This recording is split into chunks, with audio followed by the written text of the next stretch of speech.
So 20th question says a series LCR circuit with L.12, C480 and R23 ohm is connected to 230 volt variable frequency supply. What is the source frequency for which the current amplitude is maximum and obtain this maximum value? तो बच्चे ये indirectly आपका resonance का question है. What is the source frequency for which the current amplitude is maximum? तो current आपका maximum कब होगा बच्चे? Current is maximum when the impedance is minimum. When Z is minimum. तो अगर Z हमारा मिनिमम है तो हमारा करंट मैक्सिमम होता है. और Z मिनिमम कब होता है? When Z की वैल्यू होती है XL माइनस XC का whole square minus plus R square. So when XL becomes equal to XC,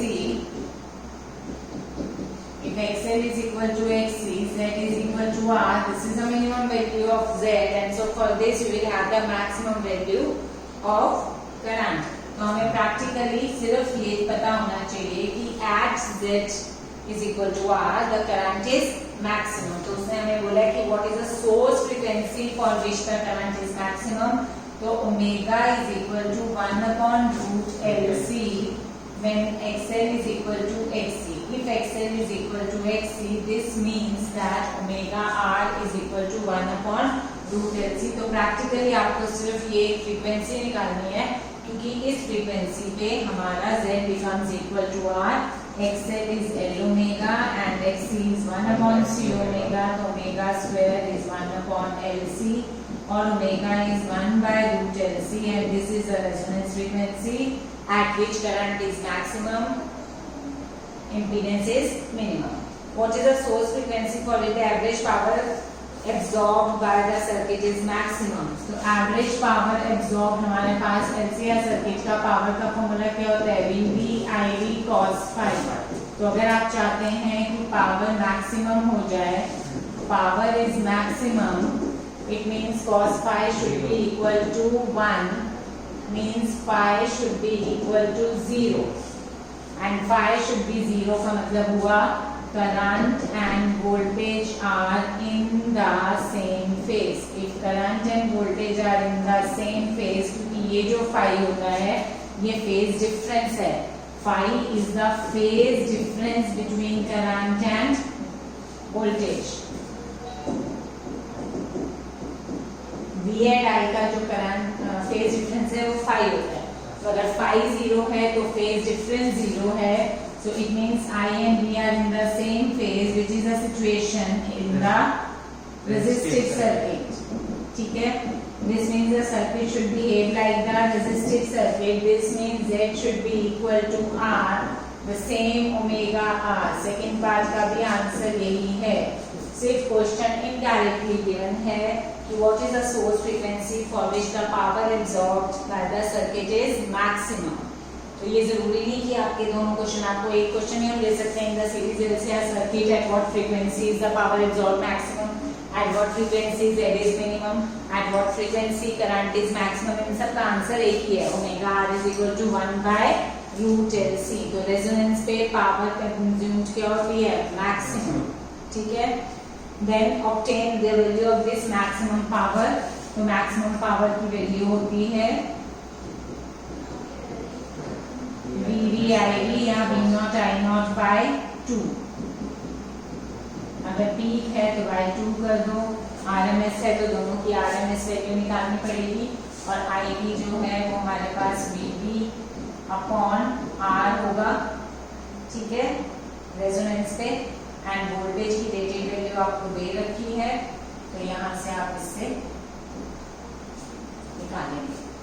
Then third part of the question, for which frequencies of the source is the power transfer to the circuit half the power at resonant frequency, and what is the current amplitude at these frequencies?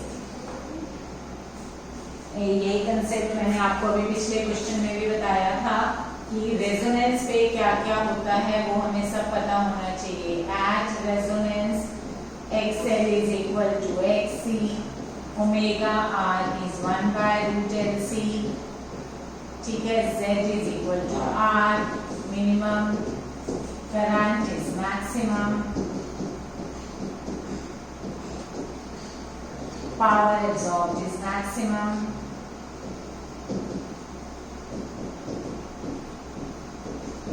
ठीक है, maximum power ये होती है, phase difference is 0, circuit behaves like purely resistive circuit, fine. और इसके अलावा आपको ये वाला ग्राफ याद होगा जो हमने रेजोनेंस में किया था। यहाँ पे मैंने आपको बताया था कि दो फ्रीक्वेंसीज ऐसी हैं जिस पे मेरा करंट जो है वो I0/√2 होता है। अगर मैक्सिमम करंट I0 है तो ω1 and ω2 they are the two frequencies at which the current is I0/√2. So at ω1, यहाँ तक ये हमारे इस क्वेश्चन से रिलेटेड नहीं है, मैंने जनरल आपको समझाने के लिए दोबारा रिकैप कराया बार बार क्योंकि ये सबसे इम्पोर्टेंट कंसेप्ट है।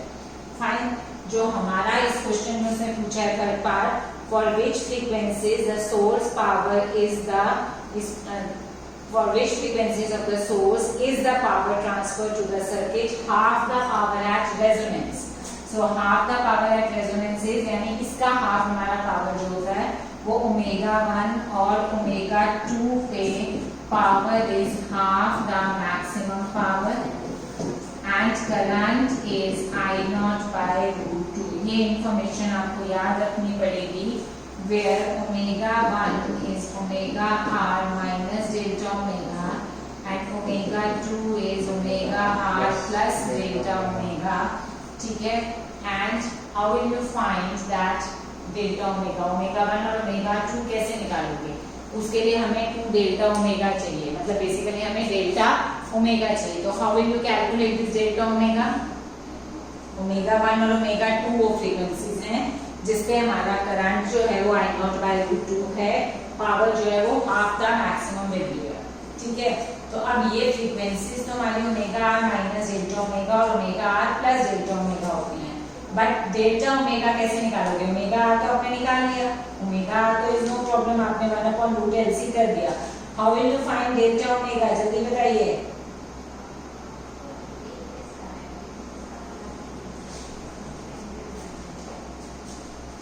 How will you find delta omega? जब मैंने रेजोनेंस पढ़ाया था तब मैंने डेल्टा ओमेगा भी आपको बताया था। Delta omega is R/2L। एक और फॉर्मूला अपनी लिस्ट में ऐड कीजिए, डेल्टा ओमेगा इज R/2L। ये हमने निकाला था from the concept of quality factor. Q factor के दो फॉर्मूले आपको बताए थे। क्यू फैक्टर एक तो हमारे पास होता है वोल्टेज अक्रॉस L और C at resonance divided by the applied voltage और voltage across R at resonance. Resonance पे जो हमारी L या R के क्रॉस वोल्टेज आती है सेम ही होती है क्योंकि XL is equal to XC, तो VL is equal to VC। तो आप VL ले लीजिए चाहे आप VC ले लीजिए, this is one and same thing. Resonance पे जो VL या VC की वैल्यू होती है डिवाइडेड बाय जो VR की या V अप्लाइड की वैल्यू है, क्योंकि जब VL और VC एक दूसरे का इफेक्ट कैंसिल करते हैं तो जो भी वोल्टेज हम अप्लाई करते हैं वो क्रॉस R ही अपीयर होती है। तो VR और अप्लाइड ये डिवाइडेड नहीं है बेटा, ये और है VL और VC। ठीक है, दिस इज VL और VC at resonance and VR और VP means applied voltage at resonance. और ये पूरा निकाल के हमारे पास जो फॉर्मूला आया था वो आया था 1/R under the root L/C। You remember this quality factor? और क्वालिटी फैक्टर का हमने एक और फॉर्मूला भी आप लोगों को बताया था जो मैंने आपको बैंडविड्थ की टर्म्स में बताया था। टू डेल्टा ओमेगा की टर्म्स में क्या था हमारा power factor? What was the quality factor in terms of 2 delta omega? बताइए।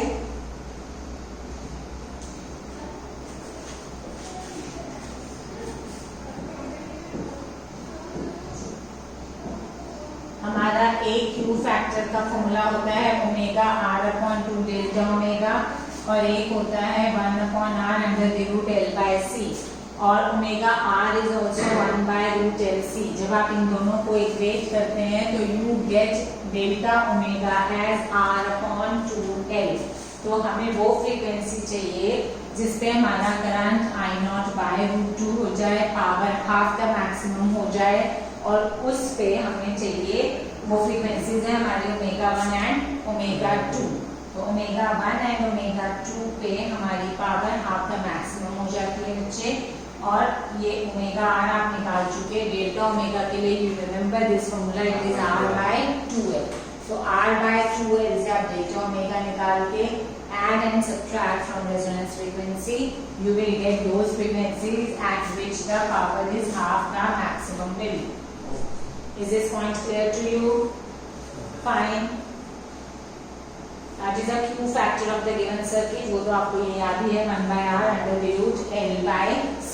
These are the formulae that you have to remember. Resonance के बाद हमें quality factor के और bandwidth का भी formula याद होना चाहिए. Is it clear?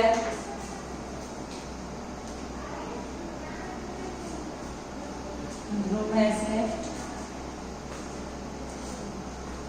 21st question.